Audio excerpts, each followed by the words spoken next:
আজকে বাজার থেকে একটু সুন্দর মতো কচুরলতি দেখতে পেয়ে কিনে নিয়ে চলে এসেছিলাম। আর তার সাথে নিয়ে এসেছিলাম মাছের ডিম আর বেশ খানিকটা কুচনো পেঁয়াজ, বড় মতো একটা টমেটো আর আদা রসুন থেতো করে নিয়েছিলাম। কি রান্না হবে তোমরা কি কিছু বুঝতে পারছো? আজকে বানাবো আমি একটু অন্যরকমভাবে কচুরলতি।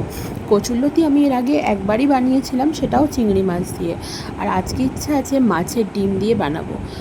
আমার এই রান্নাটা আমি নিজের মন থেকে করেছিলাম, কিন্তু সবাই খেয়ে দুর্দান্ত হয়েছে বলেছিল। কচুরলতি যখন রান্না করবে তখন আমার মতো একটু তোমরা এরকমভাবে একটু হলুদ আর নুন দিয়ে একটু গরম জলে হালকা করে ভাপিয়ে নিতে পারো, কারণ অনেক সময় অনেক ধরনের কচুরলতিতে গলা কুটকুট করে, সেইটা তাহলে আর হবে না। আর মাছের ডিমটা ভালো করে নুন হলুদ মাখিয়ে ঝুড়ো ঝুড়ো করেই রেখেছিলাম। আর বেশ খানিকটা একদম কুচনো পেঁয়াজ আর টমেটো, আদা রসুন থেতো দিয়ে ভালো করে মশলা কষিয়ে কচুরলতিটা দিয়ে অনেকক্ষণ হয়ে যাওয়ার পরে নামানোর আগে ভেজে রাখা ডিমটা দিয়ে দিয়েছিলাম। যারা যারা এই রান্নাটা আমার খেয়েছিল, আমার বর, আমার শাশুড়ি মা, সবাই বলেছিল দুর্দান্ত হয়েছে।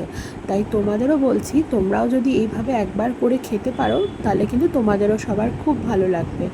আর একটু বেশি করে নাড়াচাড়া করবে অনেকক্ষণ ধরে একদম, আর জল দেবে না, একদম শুকনো শুকনো করে।